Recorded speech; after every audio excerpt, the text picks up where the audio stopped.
தம்பி ராகவா, என்னப்பா டாக்டர் என்னென்னமோ சொல்றாங்க, எனக்கு ஒண்ணுமே புரியலப்பா. கை கால்லாம் நடுக்கமா இருக்குது. 10,000 ரூபா பணத்தை கட்ட சொல்றாங்க. சீக்கிரம் வாப்பா, எனக்கு என்ன செய்யணும்னு தெரியல. வரமா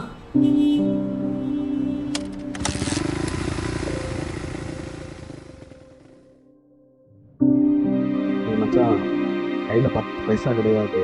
எனக்கே 5000 ரூபா தேவைப்படுது. டாக்டர் திக்கன்னு தெரியாம இருக்கண்டா. ஏண்டா கொடுத்து வச்ச மாதிரி காசு கட்டிக்கிட்டு இருக்க? என்கிட்டலாம் அவ்வளோ காசு கிடையாது. முதல்ல நீ எங்கே இருக்க? வேலைக்கு ஒரு ஐடியா இருக்கா இல்லையா? டேய் மச்சான், கொஞ்ச நேரத்துக்கு முன்னாடி கால் பண்ணியிருக்கனால இப்போதாங்க டியூ கட்டி முடித்தேன். சரி, நான் வேணா ஒரு ஐடியா சொல்லவா? கோச்சுக்காத. உன் மாமா பையன் தான் ரொம்ப வசதியாச்சுல்ல, வேணா அவன்கிட்ட வேணா கேட்டுப்பாரு.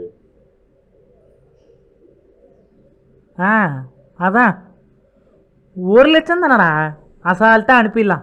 போஸ்டிங் தானே மச்சான், நான் பார்த்துக்கிறேன். இரு, கால் பண்ணுறேன்.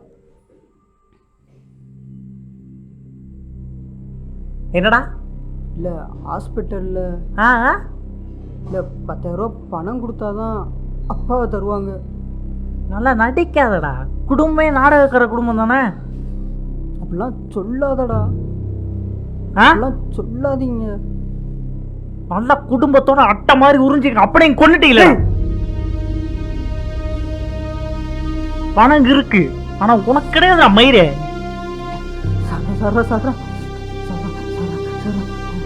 உன்னை விட்டா எனக்கு வேற வழி தெரியலடா. செஞ்சு கொஞ்சம் கூட எனக்கு உன்னை விட்டா வேற யாரும். உங்க அம்மா கூட எங்க அப்பா பிறந்திருக்க, என்னென்ன பண்றது நாங்க? அதான் உங்க அம்மா எங்க ஒத்த என்ன சொல்லிச்சு, நேர்மையா இருக்கணும், நல்லா இருக்கணும். உங்க அப்பனுக்கு சாவு பாத்தியா? வெளியே போடா மயிர.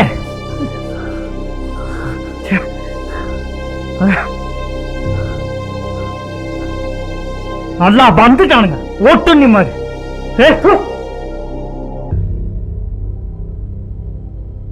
வைமா வரேம்மா.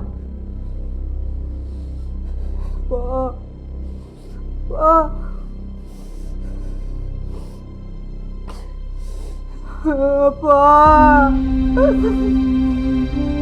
அப்பா அப்பா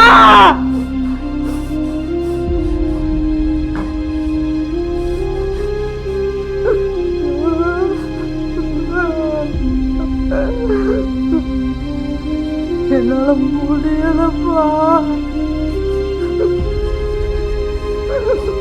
இப்படி கையால வெத்துட்டு போயிட்டியப்பா.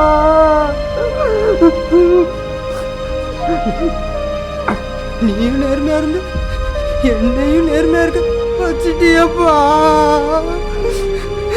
என்னால முடியலப்பா. உனக்கு கொல்லி வைக்க கூட முடியாதப்பா.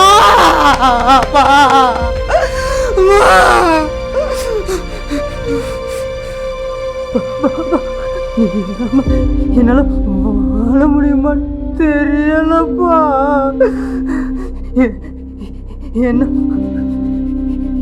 என்ன மன்னிச்சிருப்பா. மன்னிச்சிருப்பா. கடைசியா உன்னை பார்க்க முடியுமா தெரியலப்பா.